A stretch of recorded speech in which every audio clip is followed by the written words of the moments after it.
सद्गुरुनाथ महाराज की जय। राजाधिराज रामचंद्र भगवान की जय। पवन सुत हनुमान जी महाराज की जय। सद्गुरु श्री ब्रह्म चैतन्य महाराज की जय। हनुमान चालीसा के बारे में तो सभी जानते हैं। उसमें यह उल्लेख है कि भूत पिशाच निकट नहीं आवे, महावीर जब नाम सुनावे। सामान्य रूप से जब हम इस बात को समझने लगते हैं तो यह लगता है कि हमारे पास हमारे निकट भूत और पिशाच नहीं आवे, ऐसा इस बात से प्रतीत होता है। लेकिन आध्यात्मिक पथ की जब हम बात करते हैं, आध्यात्मिक पथ पर चलने की हम बात करते हैं, साधना करने की हम बात करते हैं, तो हमें समस्त भूमंडल और ब्रह्मांड की बात करना होगी। इस बात से यह लगता तो है कि ये भूत और पिशाच अस्तित्व में तो है ही, इस बात से इनकार नहीं किया जा सकता। तो फिर बात ये हमारे मानस में उत्पन्न होती है कि हमारा कल्याण की बात तो हम सदगुरु से करते हैं, तो फिर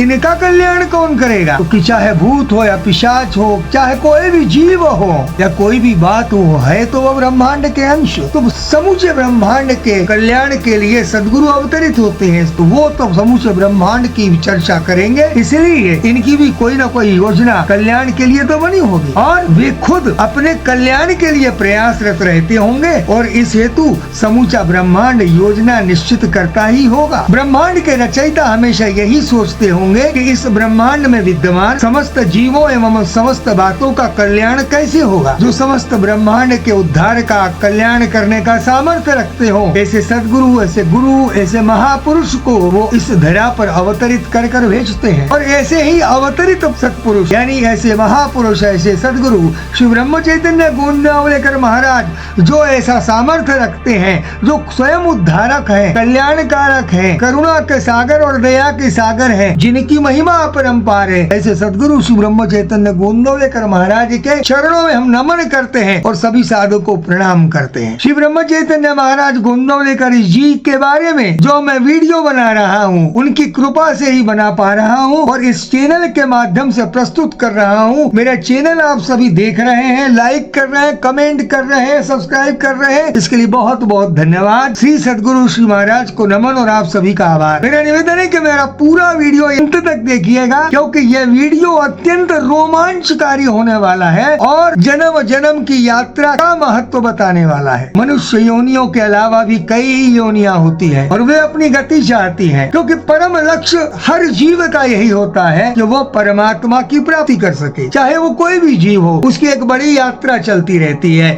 और इस यात्रा करने के बाद में वो सोचता है कि वो परम गति यानी परमात्मा को प्राप्त कर सके, उस जगत नियंता को प्राप्त कर सके, उसका सानिध्य प्राप्त कर सके, इसलिए वो यात्रा करता रहता है, उस परमात्मा प्राप्ति की दिशा में अग्रसर होता रहता है। इस वीडियो में एक प्रसंग बताया गया है कि महाराज का एक शिष्य जिसका नाम था भवान राव, अत्यंत निष्ठावान, अत्यंत भक्ति करने वाला और उसका शरीर मजबूत और स्वभाव थोड़ा ढीठ था। गोंदवले में जलाऊ लकड़ी काटने का काम उसे सौंपा गया था। वो सेवा करता था गोंदवले में। श्री महाराज जब प्रयाग में थे तो महाराज ने उसे काशी भेज दिया। काशी में वो बाबू भट्ट नामक व्यक्ति से मिला। उस बाबू भट्ट कहने लगे मेरा मकान है, वहाँ रहिएगा। तो कहले नहीं, मुझे एकांत का स्थान चाहिए। कहले ठीक है। तो बाबू भट्ट ने दशपुत्र का मकान रहने के लिए दिया। यह मकान बड़ा नहीं था लेकिन सुविधाजनक थी, उसमें सारी सुविधाएं थी। लेकिन एक बड़ी बात उसमें थी कि उस मकान में एक सन्यासी का भूत वास्तव्य था, खाली पड़ा था। जब बाबू भट्ट ने भगवान राव को ये बात कही कि उसमें एक सन्यासी पिशाच रहता है, तो हंसकर बोलने लगे कि कोई बात नहीं, उसमें कोई नुकसान की बात नहीं हो सकती है, वो मुझे कोई नुकसान नहीं पहुंचाएगा। यह सुनकर बाबू भट्ट चुप बैठे। मकान के तीसरी मंजिल पर वो उन्हें लेके गए, उन्हें कमरा दिखाया, सामने छत थी। देखकर बड़े प्रसन्न हुए कि एकांत में बढ़िया तरीका से जाप किया जाएगा और महाराज की आराधना करी जाएगी। कमरे में रहते रहते 4 दिन गुजर गए, सब बढ़िया चल रहा था। लेकिन एक रात करीब 10 बजे भगवान राव ने अपने कमरे में अपना बिस्तर लगाया। सामने बढ़िया बत्ती जल रही थी और बैठे बैठे उन्होंने सोचा थोड़ी तमाकू चाकू खा लिया। और जैसे ही उन्होंने ये सोचा तो छत का दरवाजा एकदम से खुला। अकस्मात गेरुए रंग के वस्त्र का एक व्यक्ति वहाँ पर उपस्थित हुआ, जिसके पाँव में खड़ाऊ थी। वो सन्यासी का रूप धारण किए हुए था। उस सन्यासी ने और भगवान राव ने एक दूसरे की ओर देखा और मुस्कुरा भी दिए। सन्यासी ने अपने हाथ में एक दोना जिसमें पेड़े थे भगवान राव को दिए और वो चला गया। भगवान राव ने वो दोना रख दिया और अपने नाम स्मरण को करते हुए बैठे रहे, भगवान का नाम लेते रहे, भगवान का चिंतन करते रहे, महाराज की आराधना करते रहे। लेकिन उतने थोड़ी देर बाद एक सफेद वस्त्र धारण किया हुआ व्यक्ति आया और कहने लगा वो दोना दे दो। भगवान राव ने उन्हें मना कर दिया कि जिस व्यक्ति ने जो चीज दी है उसे वो मिलेगी। उसी ने मुझे दोना दिया था उसी को दूंगा। वो व्यक्ति बोला मैं तो वही हूँ। भगवान राव नहीं मानने वाला था, उसने मना कर दिया। दोनों में कहा सुनी हो गई, हाथापाई हो गई। कुछ देर बाद इस संघर्ष से भगवान राव परास्त होने लगे क्योंकि वो सूक्ष्म रूप में था।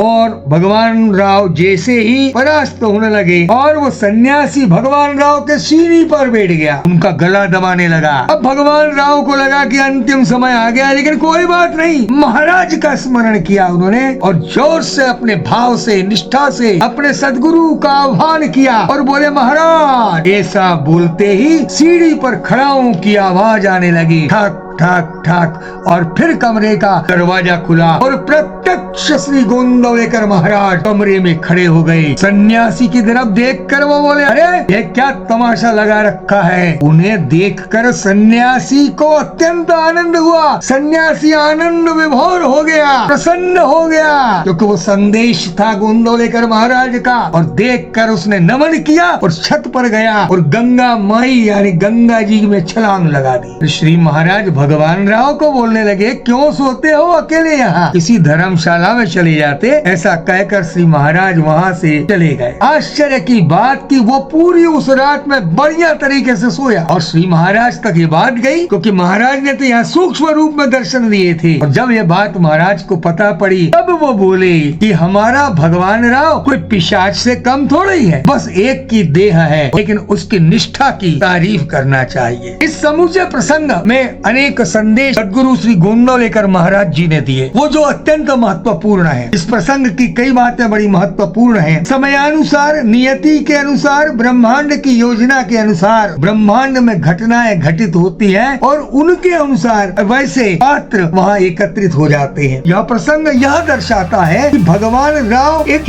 ऐसा व्यक्तित्व था जो पिशाच से कुश्ती कर सकता था, क्योंकि पिशाच से कुश्ती करना आसान थोड़ी है। तो वहीं पर श्री महाराज पर भगवान राव जैसी अटूट श्रद्धा होने वाला भी व्यक्ति चाहिए था, इसलिए भगवान राव वहाँ पर पहुँचे और यह प्रसंग हुआ ऐसा लगता है। इस प्रसंग में जो कई महत्वपूर्ण बातें हैं जो दिखाती हैं, दर्शाती हैं, हम सबको समझने के लिए तो सबसे पहले भगवान राव उस मकान में 4 दिन तक पहले आराम से रहे। उस सन्यासी पिशाच ने कोई तकलीफ नहीं दी, लेकिन समय आया, योजना हुई ब्रह्मांड की और बाद में रात को 10 बजे जब समय आया तब भगवान राव बैठते ही वह पिशाच आया। पिशाच के साथ भगवान राव की कुश्ती हुई और श्री महाराज के दर्शन हुए। इस बात से लगता है कि वो दिन निश्चित था जब पिशाच का कल्याण होना था, पिशाच को महाराज के दर्शन होना थे। और इसके संदर्भ में जब ये बताया गया कि उस मकान में पिशाच है, भूत है, तब भी भगवान राव भयभीत न हुए, क्योंकि महाराज पर निष्ठा थी, महाराज का सानिध्य था, क्योंकि उन्हें मालूम है कि जहाँ नाम है वहाँ महाराज होंगे, मुझे नाम के लिए मकान चाहिए तो महाराज निश्चित रूप से मेरे साथ होंगे। ऐसी निष्ठा होना भी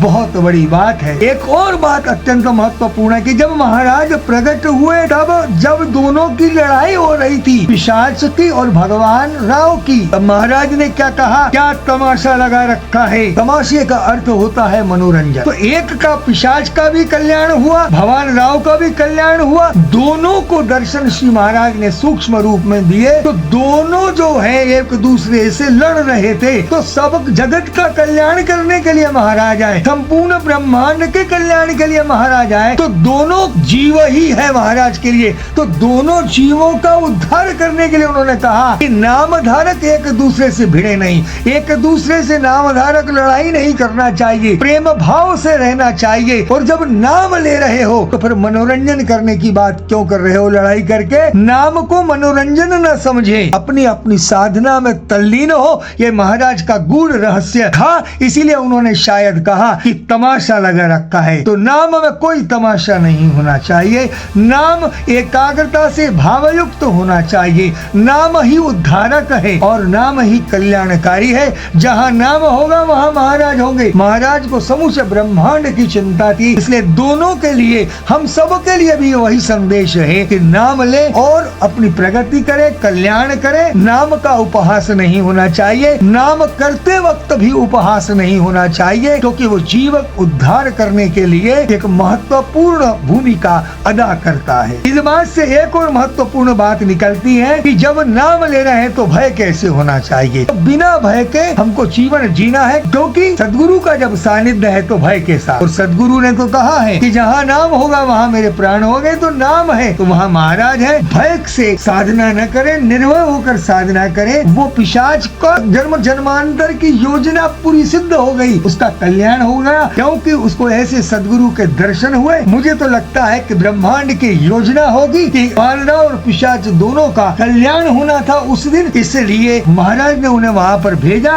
उन्होंने जाप किया और ये प्रसंग हुआ। इस बात में एक और महत्वपूर्ण बात है, जब नाम ले रहे हो तो विघ्न पैदा होंगे तो उस पर ध्यान नहीं देना है। सामने भूत था, पिशाच था और वो मिठाई का डब्बा यानी पेड़ा दे रहा था, तो भूत देखकर ही भयभीत हो जाओगे। लेकिन भगवान राव भयभीत नहीं हुआ, पिशाच से आंखें मिलाई, मुस्कुराया और पेड़े का दोना लिया और सामने रख दिया। कोई भय नहीं, क्योंकि साथ में महाराज, साथ में भगवत नाम था। लेकिन इसलिए यह बात अत्यंत महत्वपूर्ण है कि जब उसने पेड़ा दिया तो कोई और सामान्य व्यक्ति होता तो पेड़े में ही वासना उत्पन्न हो जाती कि पेड़ा खा ले। लेकिन वासना की परीक्षा थी कि आपके नाम लेते वक्त कोई वासना उत्पन्न तो नहीं होती, तो नाम लेते वक्त किसी भी प्रकार की वासना उत्पन्न न हो, इसलिए यह उदाहरण दिया गया। साथ में भय नहीं था, वासना रहित रहकर नाम लेना है और नाम की निष्ठा ऐसी होना चाहिए कि महाराज हमारे समीप है। तो एक तरफ तो भगवान राव की परीक्षा ली गई कि नाम लेते वक्त वासना तो नहीं है, नाम लेते वक्त भयभीत तो नहीं हो रहे हो, और नाम की तुम्हारी कैसी निष्ठा है,